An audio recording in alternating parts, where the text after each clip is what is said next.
Good morning, everybody. Thank you very much for coming in early on a Sunday morning.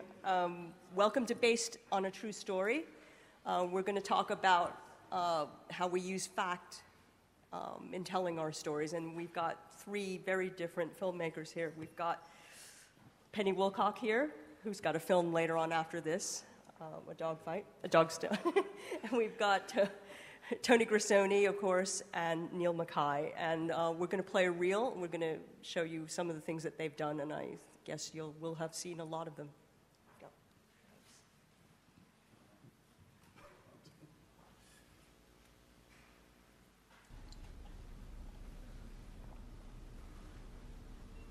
Why don't you tell me about Dawson?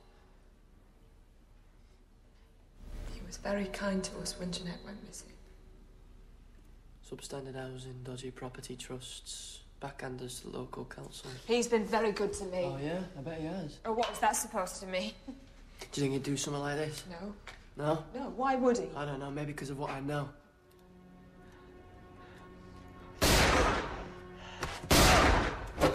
Wow.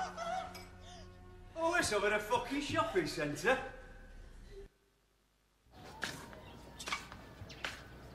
Alta gora, ma. Alta gora. Paswaram prata mahama karna. Khazay dekna. Ana khazay.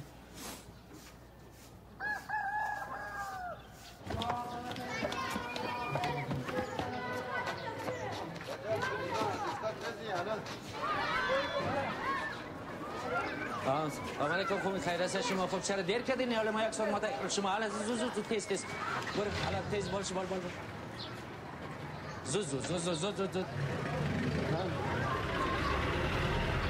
بخیر و سلامت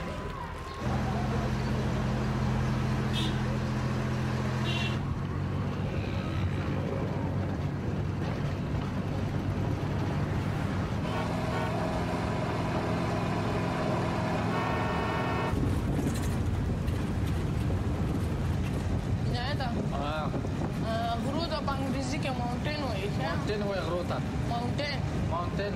Oh, mountain. Avini spina waura da pi.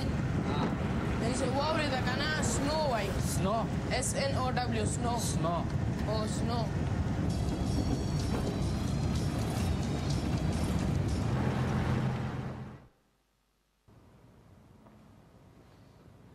Is that what you think you are?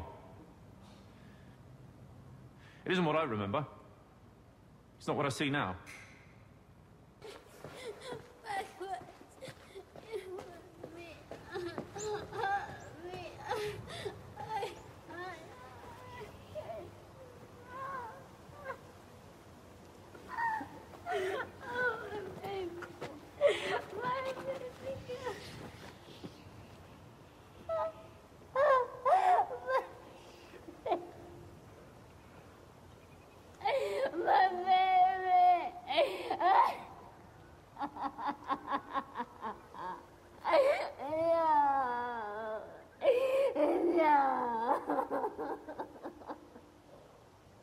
Why she makes it, you know that. Mate, she don't need a reason, does she?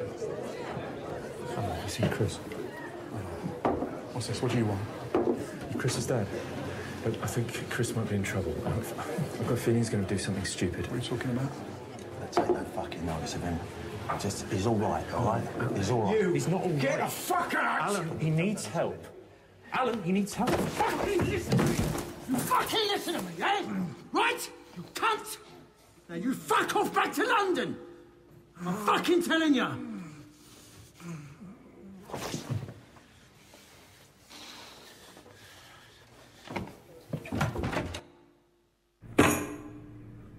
Doc, okay, you want fucking word?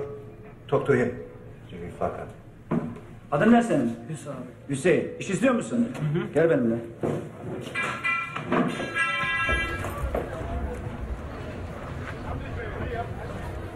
Bu taraftan.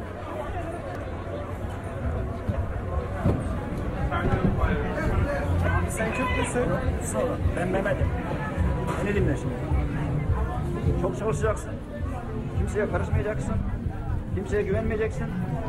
Burası Londra. Burası çok arka kısmı. Tamam mı? Buraya gireceğin zaman ellerin temiz olacak. Geç ileri doğru. Ne yapıyorsun sen ya burada? Sana kaç sefer söylüyorum sigara içme. Atarım bak bunu. Son olsun bir daha görmeyin. Ne yapıyorsunuz burada? Kutular bekliyoruz abi. İşi göstereceksiniz buna. Ne diyecekseniz onu yapacağız, tamam mı? Sen de bunların yanına veriyorum. Alın bunu yanına, göstereceksiniz buna. Tamam, ver şu çantaları. Ha, ya sonra verirsin.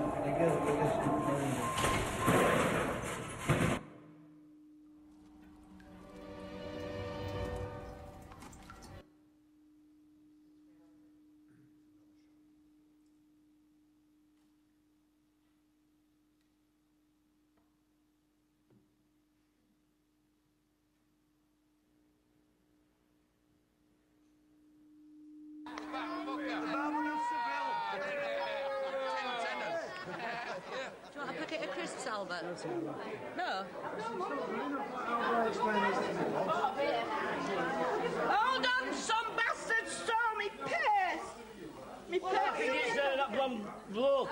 Oh, was it? That blonde bloke. You mean right? Yeah, with a Him at that. that blonde hair bloke with that white Do you shirt know on. that blonde-headed bloke? Let him over there. Just pinched her purse. Back here. What are you doing, you? No. Fucking Robin. I don't know. Go on, Monday. Give him a kick.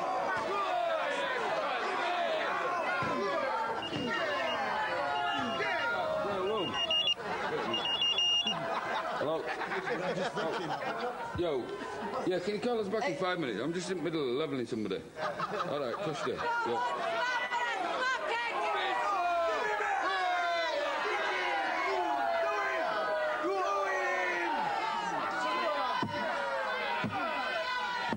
You fucking dirtbag. What the fuck's all this?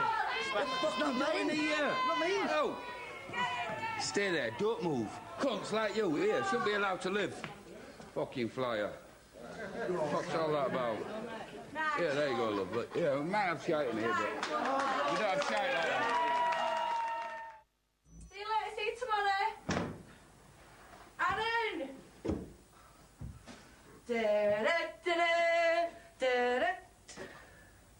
Aaron? Who got Aaron?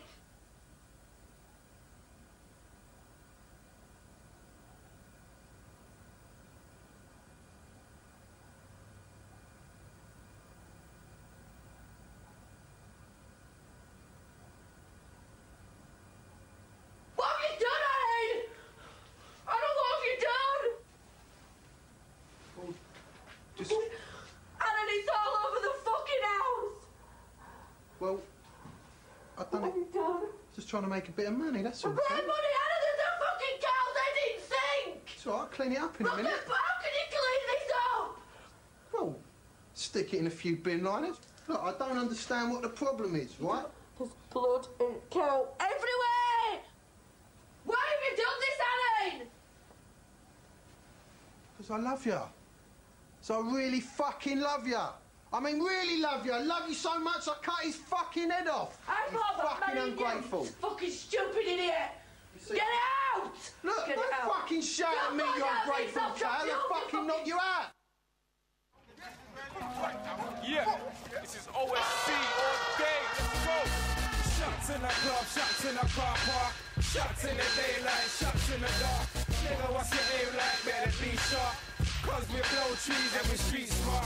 Don't get cold feet when the heat starts. We let the heat walk when the beat starts. Big 9 put a nigga to his knee star, and I will clap free if you're fucking with me star.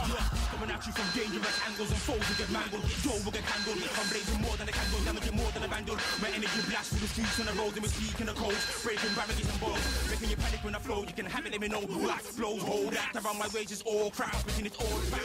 Draw the stage, one man's creeping forth to get paid. Caught up in bullets and blaze, bogus, spending my days in the base, the roads are blaze. Listen, you're not ready when I blast off. Shitting niggas bare face, take a fucking mask off. Have you walking in that straight line like a mascot? Take you blast shots, you tell them a blast rock. You will get done like the hydro. Man, a dumping, let me have my goal. I let loose, I go mad when the lights go. Bullets might reach to your face like nitro.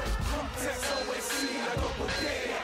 Come and bang with us, a double dare. You'll flash all that chain, a double dare.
appropriate adult low and senior evil.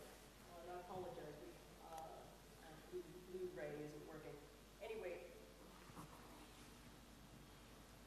I thought we'd start with Neil actually to talk about how you use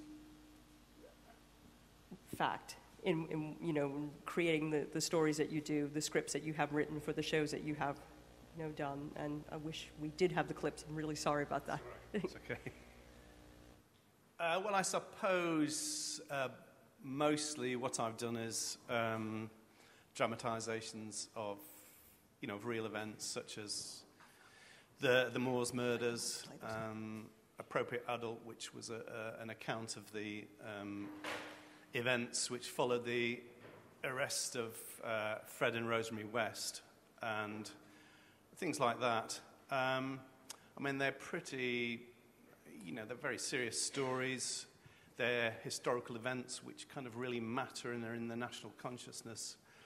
And I feel a strong obligation to tell them as they happened rather than use them as a basis for a fiction of mine, or to superimpose on them something, my own opinions about anything. I try to make myself invisible as a writer, I think, when doing that. So, the age-old difficulty as well, you've got to, compress a story which might have taken several years into a couple of hours and so on. And that's, requires editing and all that. But, yeah, I mean, that's by and large is what I've done. So the kind of disclaimers at the top of the programs that I always have to have put on my films, I really resent and hate, based on a true story, would drive me nuts. There's always an argument and a discussion about what the caption's going to be. And I try over the years to keep coming up with things which, where the audience can think, well, this is what happened, We found your clips, actually, so Okay. we'll play them out. All right. Yay. I have to take steroids for the side effects.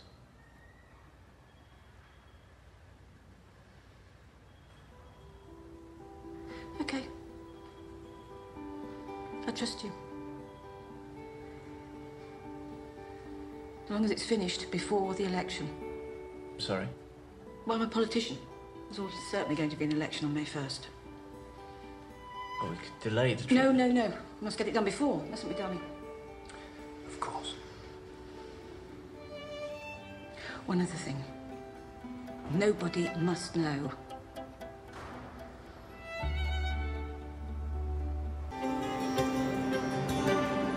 Got any spare tights, Charlie? Lad of mine. Election planning meeting tonight?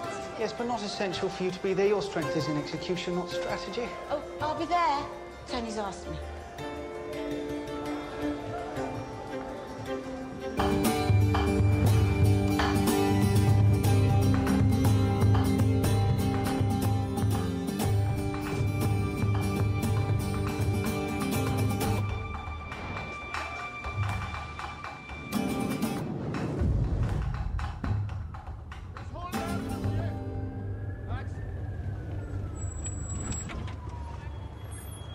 What's going on? Maybe they're getting the assassination attempt in early.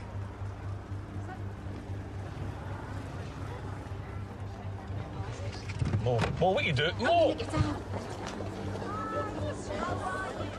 It's great to be here. Okay, give me a bit of space. Hello, everybody.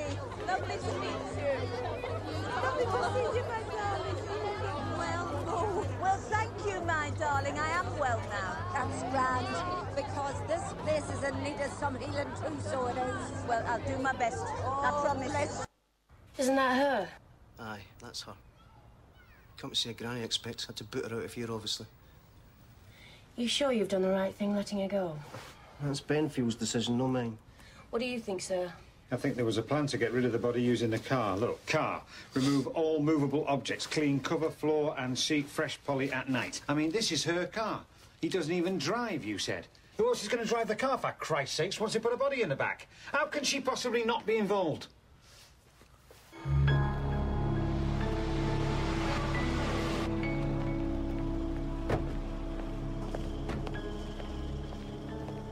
don't mind. You're just digging a big hole for yourself. You think you're being clever, but you're not. We've heard Brady's version and we've heard what Dave says. I've already told you. I've got nothing to say. My version of events of that evening are exactly the same.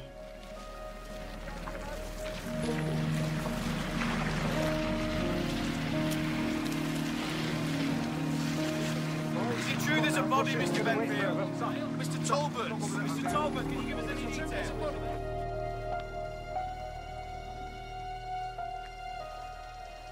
All right, Joe. Manchester is here. Now there's glory to be had. We know whose body it is yet. All I know is it's not John Kilbride. Little girl. You ready, Dougie? When you are, Arthur.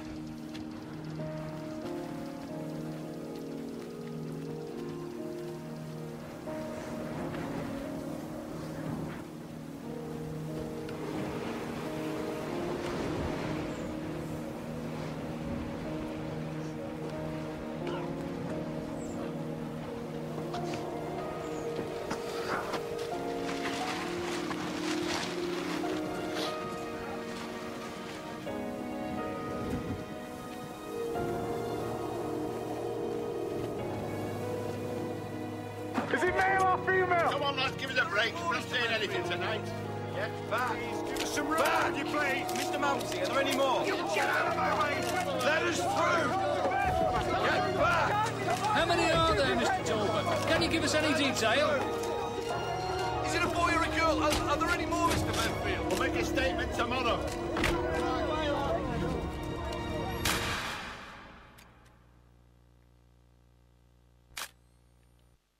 I, Frederick West, authorise my solicitor... Authorise my solicitor. Howard Ogden. Howard Ogden. To advise Superintendent Bennett... Superintendent Bennett. Of? Of, a further 8 killings. 8? All right, 9. Well, is it 8 or 9?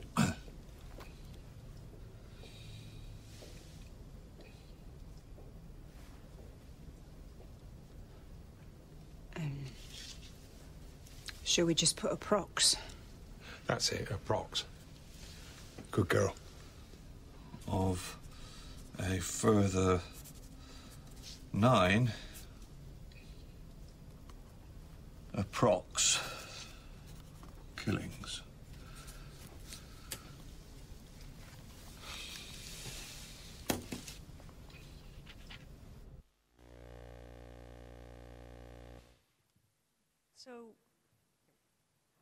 So now that we've got your clips, I want to ask you about, you say you hate the term based on a true story, but these are based on true stories.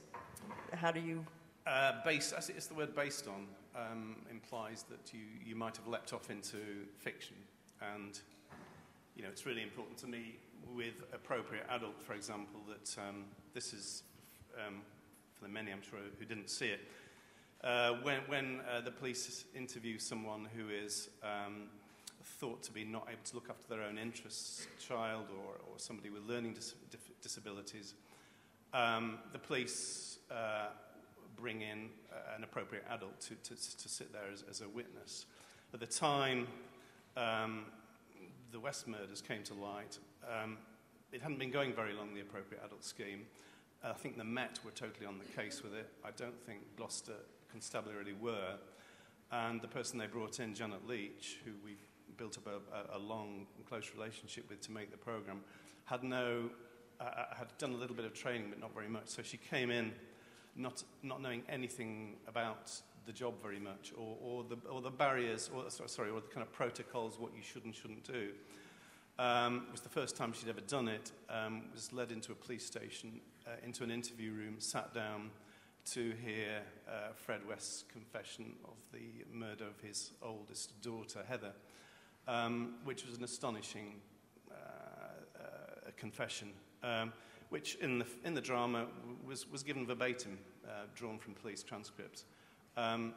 So that was the kind of thing, that was the essence of that drama, really.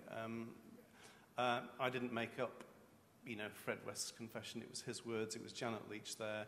And it's important to me that people don't think, oh, did he really come out with all that in front of her and so on. So I'll never win with it. There'll always be a caption there which, for sort of legal reasons, for Ofcom reasons, is there to sort of tell the public, well, this is a dramatisation. Dramatisation I'm happy with, but based on a true story is one that is one I would fight. So, Tony and Penny, I wanted your thoughts on that as well. I mean, you can jump in on it because I can see you've got some thoughts about based on a true story and using that. Well, I mean, I would steer clear of doing what Neil does, really, okay, which is dramatise true stories. But I do use fact and a particular kind of research for writing. But I think, and I've done lots of different kinds. I mean, there's, the job of working on In This World, which was drawn from and guided by interviews with, a lot, I mean, well over 100 people who've been smuggled to London, using their stories and selecting which parts and so on. That's one kind. And then something else like Southcliffe, which was drawn from people's experience of the loss of someone very close to them and their grief. They're very different things, but I guess for the most part, I would share with Neil the need to disappear as a writer. I don't want to be in the frame, and one of the ways is to sort of it's trying to embrace accident and lack of control, and to avoid neat tying off of story, those kinds of things. And the way to is to embrace what someone called that sort of beautiful chaos of reality, I guess. I guess that it's all storytelling, really, and that we're all storytellers, and there are different ways in which we tell each other stories about the world that we live in to try and make sense of it, or to communicate, or to change things. And you can do it through poetry, through documentary, through fictionalizing something that's based on, there are lots of different ways, but it's all a story. And I guess I would slightly kind of question the dramatization thing, because you're making a choice there of what you're interested in the story that you want to tell. There would be different ways of telling that story, so that, say, in the clips that I showed, the Tina Goes Shopping, I'd become very interested in what happened in places where there were no jobs, and I found that there was an alternative economy had grown up. So I kind of amalgamated. So the story of the dead cow in the kitchen is that a woman had told me a story about having a dead sheep, actually, in her bath that she discovered, which had travelled around the estate for a fiver and ended up back at her house. And I thought it was a good way of telling a story about people not having a fiver, actually, using, in a way, the meat as a kind of metaphor. And then I'd also heard that there'd been some cow rustling, and these guys had killed this cow. And actually, butchering a cow is incredibly difficult. And so the cow apparently blows up and explodes, and they had buckets of intestines. They didn't know what to do with it. And they were sort of trying to palm this meat off on people.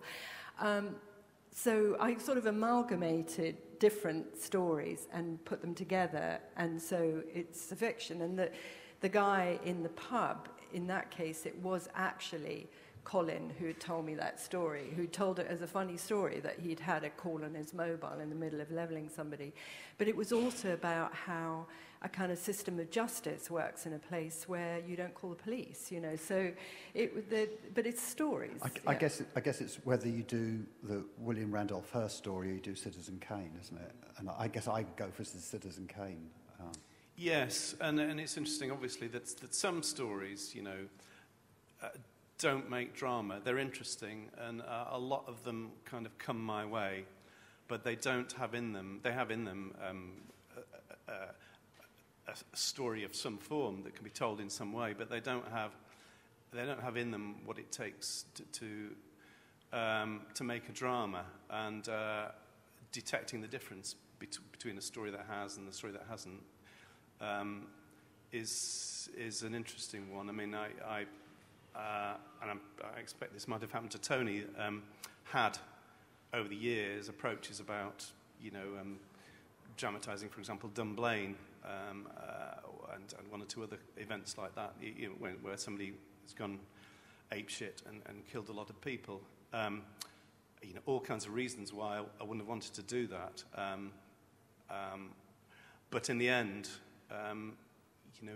it was one of those stories which required, it required something to be invented to deal with the nature of it. I think you couldn't have taken any of or Hungerford's another example, you couldn't have taken those that I could see anyway and make a drama out of them for a number of reasons. So there's a kind of, the stories that are there are kind of, quite a lot come my way. I mean, almost now it happens there used to be a period of 10 or 15 years, you could say, where people would say, well, we can't touch that. Now it's amazing. It's almost instant. A few weeks after a national event happens, and somebody says, how about this? Why do you think that is? Why is that? I would say it's partly there are questions of sort of taste are involved. If you'd said to me 20 years ago that I would ever have dramatised the Moors murders, I would have said you're mad. But it came to a certain point in time where it looked like it might be possible, and it also looked like there was a drama in it. So then we approached the relatives and the families, notably Winnie Johnson, Danny Kilbride, the brother of John Kilbride, Alan West, the stepfather of Leslie Ann Downey, and so on. And they were in favour of it. And strangely, fascinatingly, the reason they were in favour of it was that partly that time had passed and they were afraid of the story shrivelling in the national memory. But also, it turned out that Danny Kilbride, the brother of John, who was killed by Brady and Hindley, had seen some of my work and really liked it, and wanted it to be made. So, the time was right, and you always know with these stories, the Daily Mail will generally, I'm sorry to bring the Daily Mail, but they will generally get after you at some point if they can. If they can find a relative the grieving relative who thinks you've trampled all over them, they will. But less and less so now, and I think partly because because some of these dramas have been made and they've worked, and people have said, okay, there is a way of doing it. I mean, in Appropriate Adult, there is no depiction of any murder whatsoever.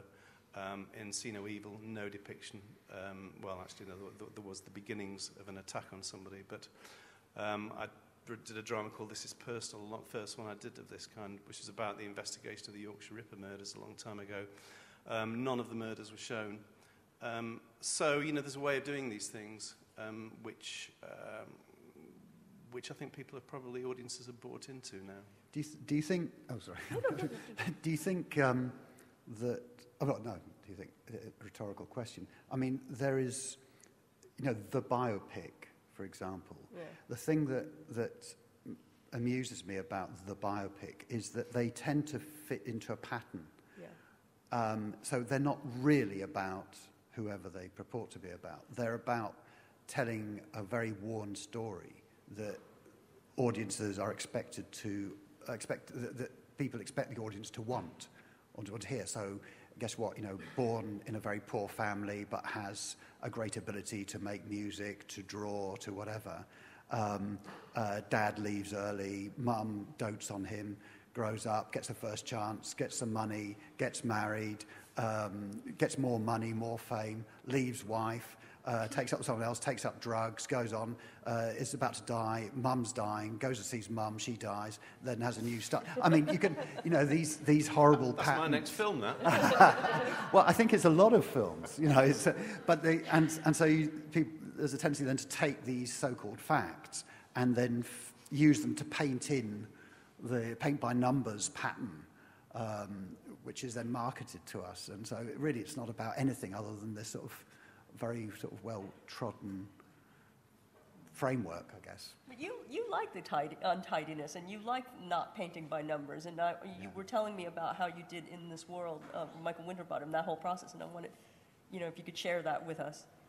Yeah, well, I mean, how you got those interviews with the refugees. Yeah, but I mean, also I've got a very low boredom threshold, so each job has got to be different, And so with that one, what was great was meeting Michael and Michael Winterbottom, who wanted to. I met him because I wanted to work with him, and we just, had a drink and swapped ideas. And he said, he wants to make a film about refugees' journeys in particular. And so I said, great, let's do that. And I started by just reading about them, doing that sort of library research. And at the time, there was a lot of press coverage. And then from then, making contact with people who actually made those journeys and hearing their stories, collecting them. And then Michael and myself just the two of us, went out and travelled from Peshawar in Pakistan, overland, through Pakistan, Iran, to Turkey and so on. And this was like 3 weeks after 9/11, I think. But I was more scared of spending a month with Michael Winterbottom than I was of the Taliban or the Anglo-American forces. I kept thinking, if I twist my ankle in the desert, what would he do? And I thought eventually he would go on. But he'd probably film me first, and he'd probably send someone back. So we did that. And then when we came to filming it, because I couldn't write dialogue, because non-professional actors, therefore couldn't deliver them, they had these outlines of what happens. And then when we were filming, I'd go on 2 days ahead, and the crew would then catch up, and there'll be, this location, these people, are here and wanting to help us make this film. And then we shoot that bit, and then I'd go on again. So it was a very different kind of writing, and it was kind of inventing my job, really, because we used to have these meetings with executives, and they'd say, so Tony's going to write stuff, is he? Well, yeah, he's written some stuff, but I think only me and Michael ever read it. And then he said, so he's going to rewrite as you go along, and then you can send them back? There's no point in sending them back, because by the time you get them, we'll have moved on. Oh, right. So will we see the rushes? Well, no, by the time you see the rushes, we'll have moved on, So it was about, the further away you can get from the office, the more freedom you have as well. What would you have to say to the filmmakers who are here today? I mean, who are documentary makers, who work in factual television, and you are considering, all of us have, we all grow up watching movies, we're attracted to drama, why make it this way as opposed to that way, Any thoughts on that? I mean, I think it really depends on the story. What is the best way to tell the story that you want to tell? And sometimes the best way is to make an observational documentary about it, because you don't need to mess about with it. We were talking earlier about On the Streets, which was about homeless people, and I feel it would have been really wrong to, in that case, to write a fiction. There was no need for it, because people were telling their own stories very eloquently. And also I, over a long period, kind of discovered what was going on. I started off thinking one thing, and I ended up thinking something else, which is always what you want, isn't it? Because you start with a question, really, rather than the answer. So, but sometimes you can't. Sometimes it's much better to tell the story in a different way, because, I mean, in my case, where I'm very interested in criminal subcultures, if you film people committing a crime, I mean, they're going to get arrested. So unless you're happy about that and you want to do undercover filming, you have to find a way around it. So, yeah. And I think it's one of the toughest things, I mean, for all of us, whether working in fiction or dramatized reality or documentary, is the thing that you said, which is you start with a question. Yeah. You start from a position of not knowing. Yeah. And I think we'd all agree that's the way you want to start, because you want to find out, you want to discover what's there. And the big problem with that is, of course, guess what? If you're going to try and get some sort of commission, there's going to be someone there going to ask for, 5-6 pages to tell them what you're going to do. Yeah, I mean, if I could come in on that, I mean, certainly the dramas I've made, I haven't really, we've had a sketch idea of what the story is, what that we're telling. I mean, we know the subject, but we don't know what the story is, and it's very sketchy. It is hard to get a commission, and you sort of have to come up with something. but it never turns out to be the thing that to contain the themes that you possibly imagine it would. And if I could give an example with Mo, Mo wrote a rather rambling, Mo Molam wrote a kind of rambling autobiography about her life, and which featured the fact that she had a brain tumour which was benign, and this was what was widely believed. It's what she told Tony Blair to persuade him that she was fit to be Northern Ireland Secretary, having hung around in opposition for all those years doing sweet FA. And that was what actually her late husband, John Norton, thought and said about it as well. So the story was actually, as pitched, Mo Molam was the architect of the Good Friday Agreement, but that Tony Blair came in at the end and took the glory off her. It wasn't true. What it turned, we made contact eventually with Mo's neuro-oncologist and had to negotiate through him and John Norton, Mo's husband, as to whether he could tell us the real truth. And the real truth was that she was diagnosed with a kind of tumour which would normally kill you within 2 years. A brain tumour doesn't now, actually. There's a better life expectancy for it. And actually, it was the knowledge that she had this sword of Damocles over her head, which energized everything that she did. And also, her doctor, who's now a very, very senior, I think probably almost the most senior cancer doctor in London, Mark Laser, said that partly the nature of that illness is that kind of tumour that she had can be around for a long time before it's diagnosed and has a disinhibiting effect. So, strangely, Mo's political gift, which was to go up to anybody, whether it's Gerry Adams, Martin McGuinness, even Ian Paisley in private, throw their arms around him and say, "How are you doing?" and whatever, and swear and F and blind at everybody and walk around burping and farting and all those kind of things, which actually they did. It was like a bomb hitting this. They were used to very old school sort of patrician Tory secretaries of state. It was astonishing the effect that she had. And that was partly due to the illness. So that was in the end the story, that actually her illness was her gift. It was also, sadly, her undoing eventually. But wouldn't have known that. And in fact, eventually the drama got into the news pages because of that. I don't believe Tony Blair knew, or anybody knew. Even her closest political colleague, Adam Ingram, who's featured in the drama, played by Gary Lewis, had no idea, and he had no idea that she so I've forgotten the name of the particular kind of brain tumour she had, but it was fatal, and it was just a fluke that actually she lived on for a few years. And Tony Blair didn't come in and rob her of her glory, actually, in the view of anybody who's really close to it. But she thought that, or she was persuaded of that. Actually, some people said it was nonsense. Other people persuaded her of it, and she believed them. So, shall we open this up to questions? I'll give up these 2 mics, and we'll give up 2 of our mics and open it up to questions. Thank you, Lisa.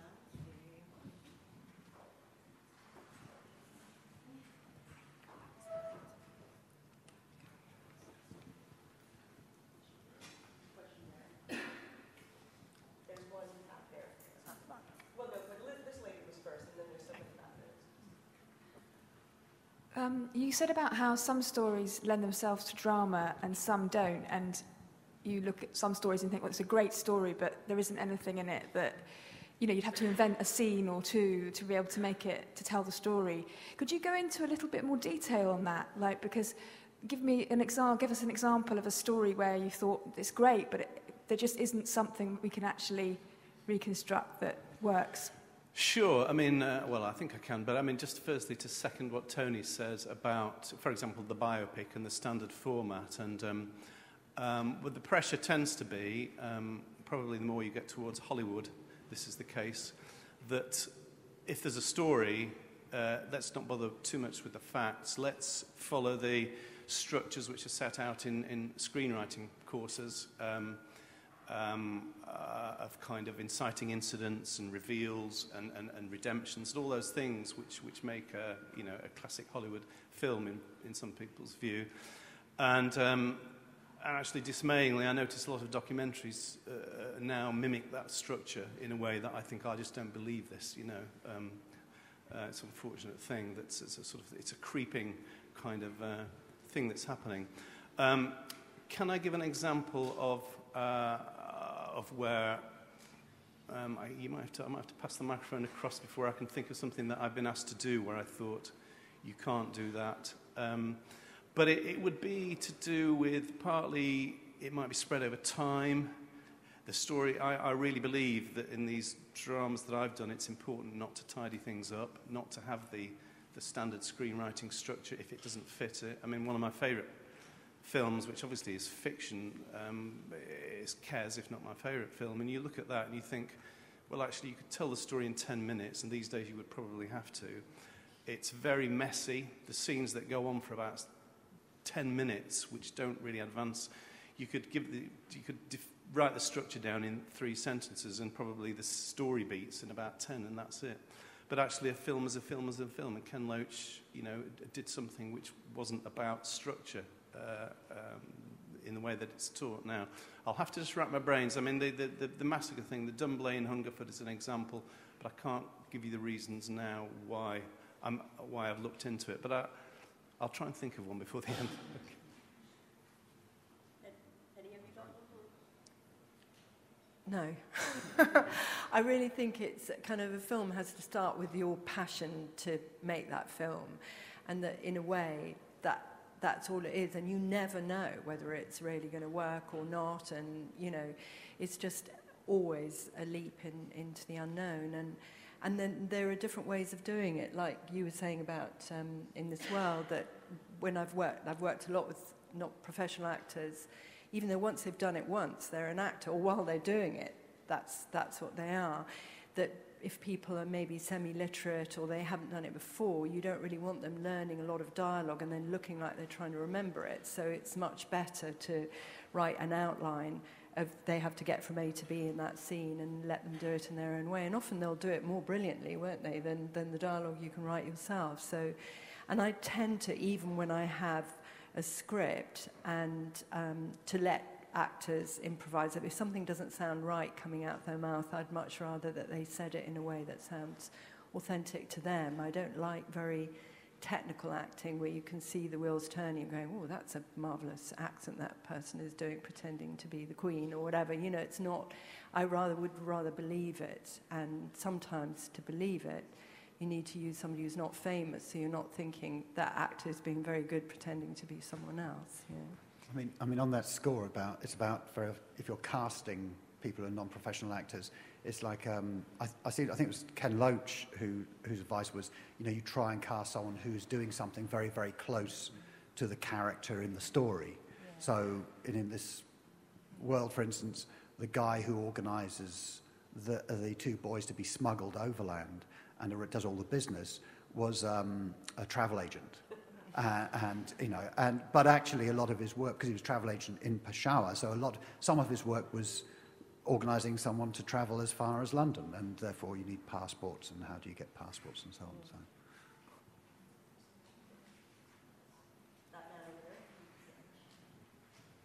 And then the lady over there. I live in Much Markle, as Fred West did. We found that programme absolutely riveting. But many would say he was too humanised, and I see this as a real dilemma because obviously I don't know what label to put on him, but he was a monster, whatever. But he perhaps was humanised in the film, and of course he was a human being, so he had to be humanised. My question is, how do you deal with that? Because you can say the words in the confession were his, but in the end you have to present him as a person. And I think that's a very difficult one. I mean, yes, I understand what you're saying. What I would say is, in fact, he was actually much more human than presented in the film. And in fact, there was pressure, I would say, to not make him too sympathetic. As it happens, I'm working with his older surviving daughter on a book about her growing up and what she did afterwards, and so on. And I just see this all the time. In fact, the life inside 25 Cromwell Street was oddly quite ordinary. I mean, quite abusive in some ways and unpleasant, but, you know, they did a lot of things. They had Christmas Day in the way that other families do. They went on day trips. They went on holidays to Wales in caravans, all kinds of things. In fact, Fred did some monstrous, terrible things, but he did them, in terms of most people's lives, completely off stage. And certainly in the lives of his children, that was the case. So, you know, the kids found him strange, difficult, odd.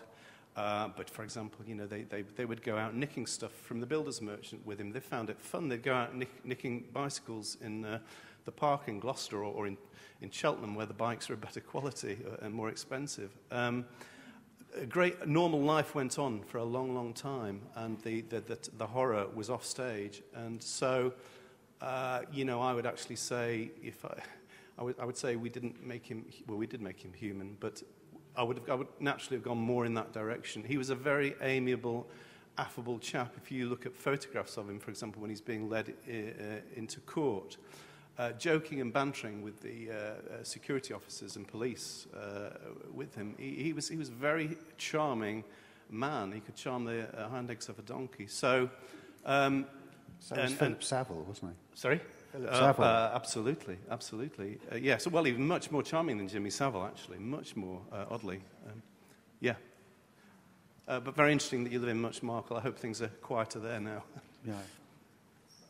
I mean, not a real person, as in the case of Fred West, but with the fictional character Stephen Morton in Southcliffe, it was absolutely essential to show this man as a man, not as some kind of easily disposed of monster or bogeyman.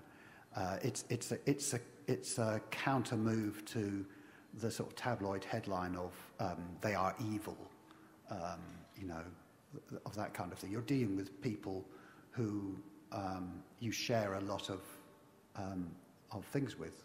You're a human being, and they are as well. And you know, I think it's really important that because and it's partly important because it gives you problems. I think forgetting all this, you know, putting the notion of multiple question interactive media on one side, which is kind of, I think, fake interaction. I think this is real interaction when you're watching a drama and you are left with uncertainties and anxieties and questions. Is it true? Isn't it? Do I doubt it? You know, can I believe it? All of these sort of things is true interaction, I think, and it's really, really, really important. Anyway, Penny. Yeah, I feel really passionately about this because I think it's always easy to go, well, we're all right, but that's a monster over there. This is us. And we all participate in a culture in which these terrible things happen. And sometimes they happen in a way that is sort of legal and sanctified in some sense in terms of war and so on, and sometimes it doesn't. But the idea that the rest of us are all saintly and watching, you know, people who are not like us do terrible things. I read a very interesting thing about the Austrian guy, whose name I've now forgotten, who kept his daughter in the basement, by Elfriede Jelinek, and she was going, you know, behind these bourgeois doors, who knows what goes on, you know, and that's obviously something very extreme, but unless you bring it out into the light and we all accept responsibility for it, I think we're absolutely fucked, you know, and it's our job, in a way, as storytellers and artists, to make that clear. So I think that's really important that you did that. It's too easy otherwise, you know. Oh, I'm not like that. And actually, the West children, and in various ways, the authorities had probably about 20 or 25 opportunities to intervene in Fred West's life in order to prevent what he did. You know, he was going to court from a very early age for doing some pretty horrible things. He charmed his way out of it pretty well every time, which is why each time there was a new charge, he charmed his way out of it again because, well, they never made that stand up that charge. So, as Penny says, what goes on behind other people's doors, we don't know, and that's probably a driving motivation for most of us here, I think. Well, you've almost answered my question, but I was interested in this idea of unreliable memory, and particularly the stories that are being played out at the moment with the celebrity trials of Freddie Starr, Max Clifford, Rolf Harris, everything in the wake of Jimmy Savile, really. And nobody's talked about sex abuse or how that's going to be dealt with. I'm just interested to know if anybody's got anything in the offing that deals with stuff to do with teenage memories, child memories, deep, unreliable memory. I don't, but I remember, because I'm old enough to, that there was a culture in which that kind of behaviour was absolutely tolerated. You know, I was as a younger woman in an office where an executive, who actually I'm quite fond of, so I'm not going to say who it was, took all his clothes off in front of me, you know, and I can't imagine anybody doing that now, because they would be too worried about the consequences. I mean, I just laughed, you know, but there are other people who were very upset by that kind of behaviour and very damaged by it. And, you know, it's not just those individuals doing things. They were all the other people who colluded in it, you know. And again, like the Fred West thing, it's too easy to go, oh, Jimmy Savile. I mean, who was taking him to all these places? There were rooms at the BBC that people used for this, and everybody thought it was very funny. And even Mr. St. John Peel, in his autobiography, is talking about shagging schoolgirls. It was part of what people did at that time. So, I mean, it would be interesting to do something. Would rather not have that in my head at the moment, actually. But I think I'd like to do a comedy after all this. But me and Penny are going to make a comedy together, aren't we, Penny?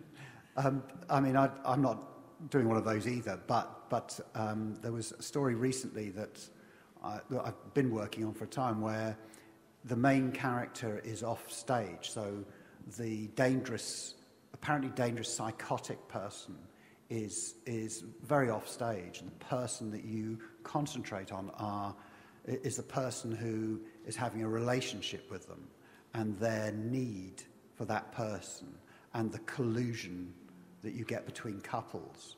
And I think all couples, I mean, this is a very heightened situation, but I think, couples have a tendency to rewrite reality and to tell one another stories to bolster that joint reality that they build their relationship on. So I'm kind of into it. But I am interested in the way people retell the narrative all the time, and it fascinates me, because it makes you question, again, what is true and what can I believe and what can't I, And I think the theme of unreliable memory is a fascinating one. And when we look back at the events which might have happened 25 years ago or longer, it's immensely difficult, as anybody who's been a witness in court will know, to have that memory accurate. And in fact, I know quite a lot of coppers, experienced detectives, and they will tell you that if two accounts of the same event tally, it's actually often quite suspicious. It's bad news for the case, actually, because... But when I was at school, I was aware of somebody who was an abuser, who later became extremely eminent indeed. I've never done anything about it, though if somebody came forward and sort of made a complaint, I would support it. I'm aware that that actually, oddly, that gives you a kind of power. I could ring up the Sun when I left this room, and it would be on the front page the next day. I don't think the abuse was so horrific. It was unpleasant. It was really unpleasant, but it wasn't rape or anything like that. But then I've asked myself, well, what would I remember if I went to court? Well, actually, what year was it? What month was it? What happened? How many times? What did I see? And that's interesting. I don't know how anybody quite deals with that. We can persuade ourselves, we've all done it, we do it all the time, that certain things have happened in a certain way, and we found out, actually, no, memory let me down. So it's a really fascinating area for somebody to explore, although I'm not doing it.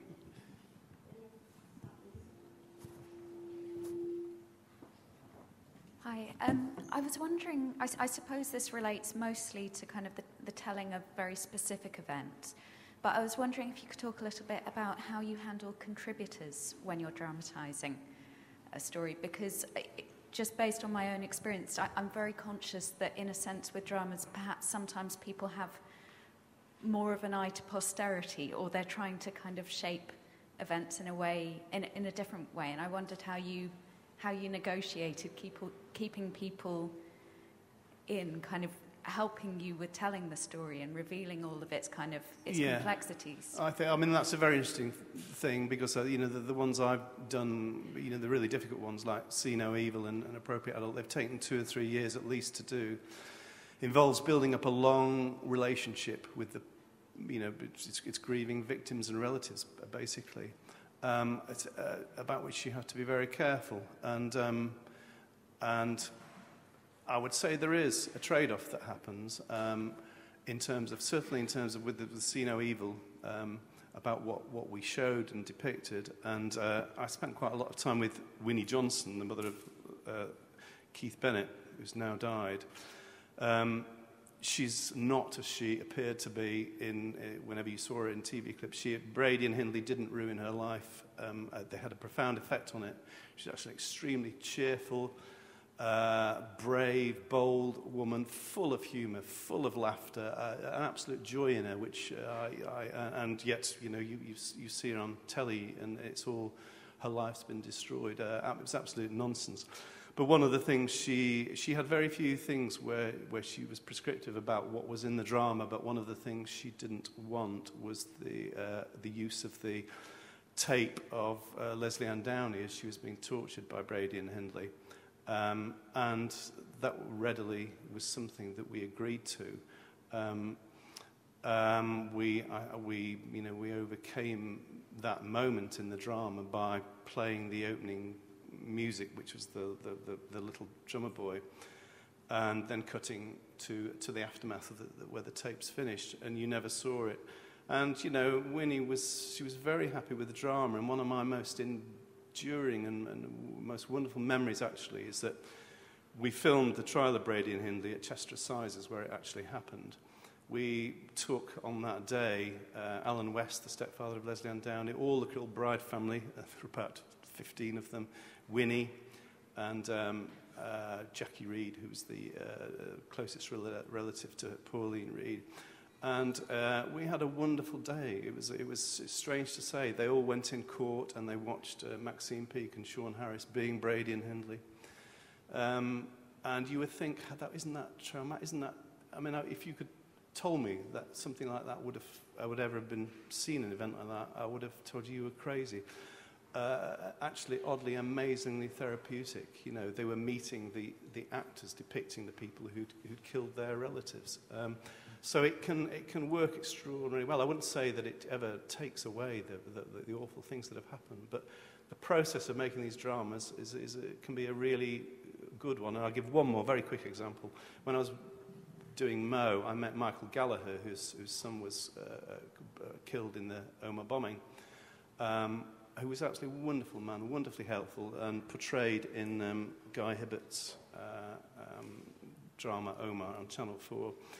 And he was exactly the same. You know, the process of making the drama, he told me, was not a drama I had anything to do with. It had been extremely helpful and therapeutic to him. But I agree, there is a trade-off, and I think the trade-off is probably, certainly the things I've done, it's what you show on the screen, depicting of the death or whatever it is, will be something people will be very, very sensitive about. And you could say, well, we're self-censoring, and we probably are. But still loving it. Is Winnie's story, is that a case in point where the true narrative doesn't fit in with the narrative demanded by the media? It would be, absolutely, yeah, absolutely. I mean, Winnie actually had two sons murdered, actually. The other one was the murder that closed the Hacienda Club in Manchester. She's no stranger to suffering, but if you wanted to have a good couple of hours out in a pub somewhere, Winnie Johnson was your woman, even to her dying day. That's weirdly close to that biopic thing we were talking about, isn't it? Where there's a pattern. It doesn't fit. Yeah, exactly. And therefore, whether it's Hollywood or whether it's the Brit media, that the true story doesn't quite fit with what we want, what we demand. Exactly. There's always that pressure. Certainly, there's always that pressure, and it can come within the production. It can come from a director sometimes of saying, "Well, can't we do this?" or "What about that?" And you just think, "No, let's not. Let's just." The audience. Just one last thing. Tony and I were talking about this word contract. I think people will. Part of the contract with the audience is that you're being honest with what you show, and I accept what Penny says about all storytelling is in a sense fiction. All memories are fiction. When I leave this room now, my memory of it will already be sort of worked on by my mind in some way. But nonetheless, you want in broad terms, you want people to believe what happened. And I was very struck when Margaret Thatcher died. Simon Sharma interviewed, and he said if you wanted to understand Margaret Thatcher as she was and get a fair and accurate account, then if you watched the 3 films that have been made about her, or perhaps it was 4, dramas that have been made about her, you wouldn't go far wrong. And I thought, well, that's a pretty good, for coming from a historian like him, that's a pretty good recommendation. One last question. Two more questions. Okay. Sorry, we got you. I didn't see you. Okay. I just want to ask how you go about thinking about funding when you start, and maybe you have some different approaches to... I have no idea. It's incredibly difficult, and it depends how a project comes about. Sometimes somebody approaches you and then there is some funding already, or you've got an idea and you hoik it around the place for several years and people keep saying no, and sometimes you kind of let it go.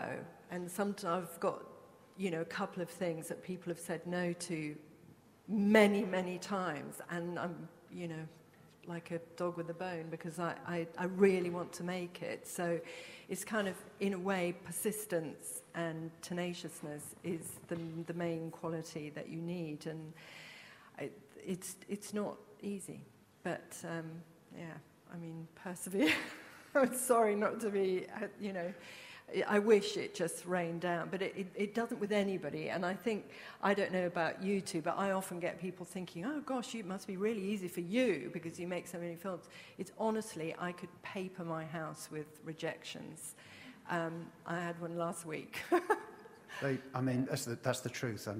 People say, oh yes, you worked on this and that, and therefore you can just walk into the office and get the commission or get whatever you want. It just isn't true. I cannot do that, and the more interesting the project, very often, the less likely you are to be able to come away, because they especially if you've had any measure of success, the tendency is that they want one just like it, and meanwhile you're looking to change your game again and to challenge yourself. So there is no. The only thing I would say is that the bodies are never dead. They lie in the swamp, and they're there, and they are alive. They will rise up. So never give them away or forget them. And do you shoot like a teaser and stuff to help that process along? No. I would hate them. I think it's a really dumb new idea. You have to, but yeah. This idea of a even pilot. The word, I just want to stamp on it. This is part of the executive wanting what they want the show before it's been made. Can you write about it? Can you say what you're going to do with it? Can you tell us who you're going to see? Can you shoot something? Can you storyboard it? Can we have a mood board? Can we have music? Can we have dancing? Can we have just so that just because we haven't got the cojones to make an act of faith. That's all it's about. My dogfighting film, which I'm going to plug, which is on at 1:15, at the meeting, Emma Cooper said, what's it about and what's going to happen? I said, well, I don't know. And actually, amazingly, she went for it. But I honestly didn't, So, and I think if you can kind of stick to that plan, but it's difficult. Or sometimes you make it up and it's just really all bullshit because you've got no idea, and then you just have to go and find out what's going on and make the film. I think the only suggestion I'd have in regard to that is that when an idea comes from or from somebody who's in a position of great influence, like a channel controller or something like that, that's a massive, massive help. If people feel if people, and you've got to be fair to people, I would hate to be a television executive But if they feel they have some authorship of a project, genuine authorship of it, part of the making of it, why shouldn't they feel that? And they're going to be much more favourably inclined towards it than sadly, than if I just sent something in tomorrow. But that's my. Although on executives or authorship, read Tony Garnett's open letter of 2009. Remind me what he said. But about executives, Well, it says a lot about them. Well, I know, but he said a lot. But yeah. I've got to say there are also good stories, and it's like I had a fantastic experience with Southcliffe where we went in. I didn't know if it was going to be 3, 4, or 5 parts. I didn't know what would happen. I knew where it would happen. I knew there would be a shooting spree. I knew that I wanted to deal with grief and the aftermath, and I knew I wanted to cut up time. But the idea was to be guided by real testimony of people, and Channel 4 bought into that, which was extraordinary, and were then very, very supportive all the way through, and also kept options open all the way through. I was writing all the way through the shooting and so on. So, you can find courage. It does exist. It's not all bad news, 2 more questions, and then I think we'll have to wrap it up. And Penny's dog film is at 1:15 at the Odeon, so we're all going to go over there, so please do come along. That's going to be interesting and great. And I'd rather be a fighting dog than a battery chicken, wouldn't you, Penny? I was really interested to find out, how do you start your preparations? How do you start your research? You've come up with an idea that you've obviously read or heard or somebody's spoken to you about it. But then what's the next steps practically? How do you then further that?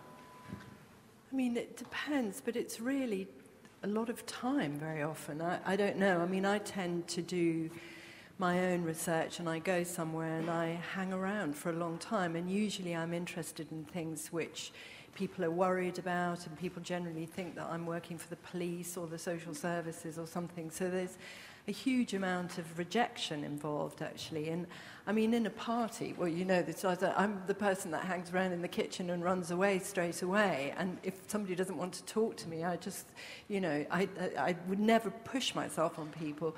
But somehow when you're working, you have to sort of override that, and accept that what you're doing is quite strange, and it just takes time to build up that kind of trust, really, where people will open up, and they will, because actually I'm not going to stitch them up, But that takes a while. And I mean, for me, the key is always meeting a person who I genuinely really like, who then likes me, and that has to be real. It can't be a sort of phony thing, because I'm going to be around a long time. And you're talking earlier about the, how contributors and so on. I like to feel at the end of the film that I can go back to that place, and I have many times, and that people won't feel that I've left a bad trail behind. So I just, and to kind of be able to embrace the complexity, because you're always finding out things that don't fit in with what you would like to think.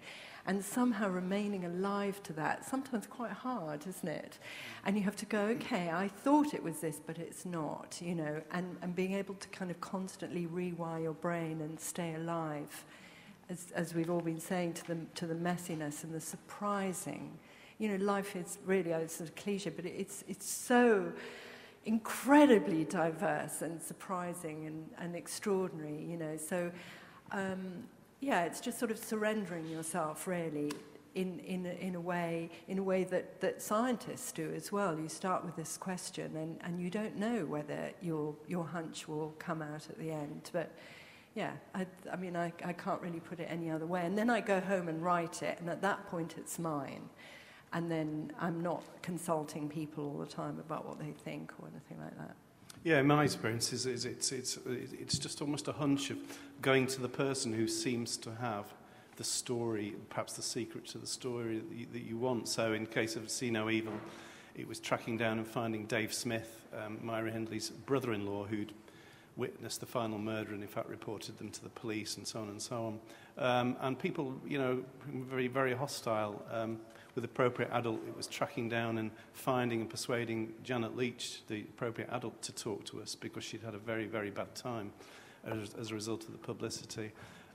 And, you know, the thing I'm doing next, or to give an example, I won't say what it is, but it involved cold calling, going to somebody's house, knocking on the door with the producer, and beginning with the question, "Are you?" and saying the person's name, to which she replied, "Who's asking?"